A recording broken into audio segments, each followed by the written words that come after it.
In a previous video, I introduced velocity as the change in position over the change in time. That's the formal definition of velocity, and we're going to look here at how we can represent it on a graph. This has a variety of uses. In that video where I introduced velocity, I also said that if you multiply the velocity times the time, you get the area under the curve of the graph, and that is in fact equal to the displacement. So I'm just using these red marks here to indicate that this area would indicate how far that you've traveled during this time on this graph. It's the area of a triangle. We see here we have two triangles. We have one above the horizontal here, and then we have one below the horizontal. This one below the horizontal is negative area. That just means that you would have negative displacement. So instead of moving to the right, if right was positive displacement, then you'd be moving to the left. And I'll discuss that here in a little bit. So again, we said that displacement indicated by a change of position, so we've got our delta x, is in fact equal to the velocity times the change in time. So if you have a velocity like 2 meters per second, and you have traveled this velocity for 2 seconds, then you can multiply this by 2 seconds. And we see that the seconds divided by the seconds is 1, and we're left with 4 meters per second. This is just an example. But we now have a little formula here where we can figure out position based on velocity and time. So that's pretty useful. So let's look at these graphs. I had a rectangular graph in the previous velocity video, and I kind of want to discuss this further. So what's going on in this graph? Well, this here is the origin, so we know that this value is 0, and then this is 1 and 2. So if this is in meters per second, that's our typical unit for velocity. Of course, time is in seconds.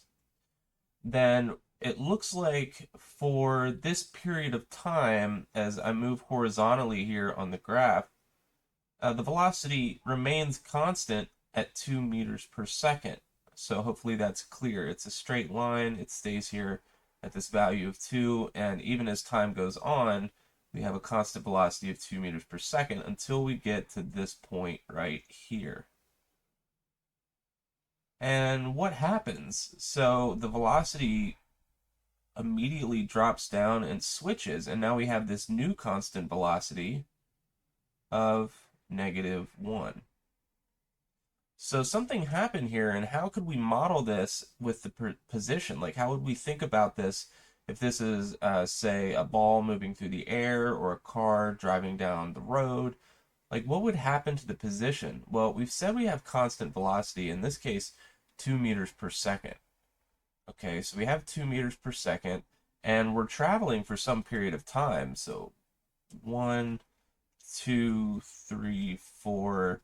We're traveling for 5 seconds here at a constant velocity. So let me mark that over here on this position graph. 1, 2, 3, 4, 5. And we're traveling at 2 meters per second. So for every second, I go 2 meters. Now, I don't want this to be super steep. If I drew this correctly, in 1 second, I would go 2 meters. So it would look like this. See here, I'm going 1 second, and then if this each block would be 1 meter, then this would be 2 meters. So I'm going to run out of room. I'm going to make it a little bit shallower. So this isn't perfectly to scale. I'm going to say that each one of these blocks is 2 meters. So 2, 4, 6, 8. And so in 1 second, I go 2 meters. So it's going to be like this. And I do this for 5 seconds total. So it's going to be up like this. So as time is going by, we can see our position is changing. And if you're going 60 miles an hour, you know that your position is changing. You're not standing still. So this graph shows us that our position is moving in some positive direction. If the graph were down here at the bottom, that would just mean it was moving in the opposite direction, right? It wouldn't mean that it's moving faster or slower. These negative signs on position down here, if this was -2, -4, etc., that just means it's moving in a different direction. This has nothing to do with its speed. We're just looking at position.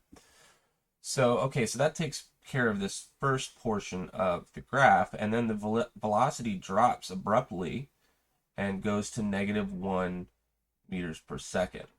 So now we're going every second, we're going 1 meter in the opposite direction. So what does that look like on this position graph?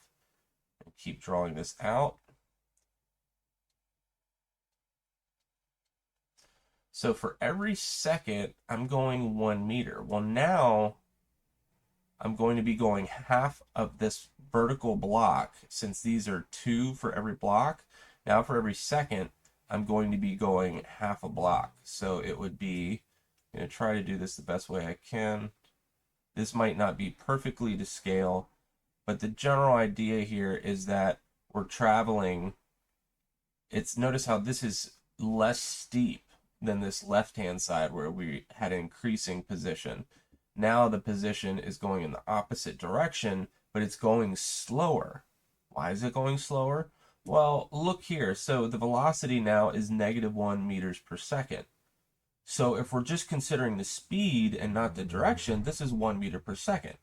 And if we're considering the speed of this portion, it's 2 meters per second. Again, the difference between velocity and speed is just that speed doesn't have a direction. It's the magnitude of the velocity. So we're moving slower. Therefore, this slope is less steep because position is changing at a slower rate. Okay, so obviously, if we had to describe this then with some physical explanation, this could be that a ball was moving in one direction and it struck a wall and then it bounced off in the other direction. Okay, so that might be a little bit weird to think of, but think about it. If like this was just one dimensional, and if this was 0, then you were moving at a certain rate using a dot diagram to the right. And then below the graph, then you went at a slower rate, moving the other direction, going this way. The dots, the space between them is different, but the dots indicate the same amount of time. So remember, while we're moving in the other direction, we're going slowly. We're covering less distance in the same amount of time. And this is referring back to the dot diagram we did in a previous video. But hopefully that makes sense to you all. So now we have this velocity graph. Again, we're just looking at cases of constant velocity at this point. Eventually we'll get into velocity that changes. But what we can call this then, when we have velocity that doesn't change. Okay, so just considering this first portion of the graph right here. Just this first portion where the velocity is constant at 2 meters per second. We can then say velocity that doesn't change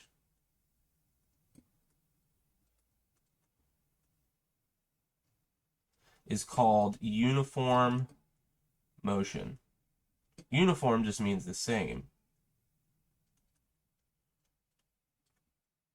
Since the velocity isn't changing, the motion remains constant. Even if that means that something is moving, if you're traveling at 60 miles an hour on the interstate, that's uniform motion because your velocity doesn't change. You're moving at a constant rate.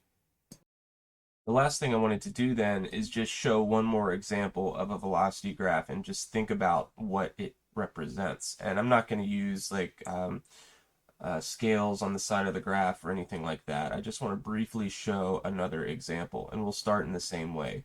We'll start up here going some constant velocity, and then instead of abruptly changing to a negative velocity, So what we're going to do is we're going to come down here to the horizontal axis, and then we're going to move along the horizontal axis to the right, and I'm parallel and on top of the axis. And then we go down to a negative velocity, and we continue on to the right. So this this point here that I'm interested in, this is the origin, so that's 0. Okay, so what would this represent physically? We saw in this previous graph that we're moving at some positive velocity, and then it abruptly shifts to some negative velocity. And this graph is very similar. We're moving at some positive velocity, so we have an idea what that looks like. Positions increasing in the positive direction. Again, positive and negative velocity does not mean how fast or how slow you're going. The negative sign just indicates the direction of the velocity. The direction of the velocity indicates the direction that position's changing, right? So once this velocity went negative, position started changing, moving towards the negative x direction. What happens over here? Well, we have positive velocity, so the position versus time graph would be the same as the graph on the left. We would have some positive change in position, and then what happens? Well, velocity goes to 0. If your velocity is 0, what does that mean? Well, if your velocity is 0, you're standing still. So if this is position, you could give this a number, or you could pretend that you've walked towards your house and now you're just at your house, right? I'm going to draw a little house right here, the position versus time graph. So now you're at your house and you're just hanging out there at your house, and then your velocity goes negative. So now you're going in the negative x direction, right? So that's all that means. If your velocity is 0, you're at rest. And that's exactly what's happening here. We have a flat position line because it's not changing. Your position's not changing because in this case, well, you might be at your house.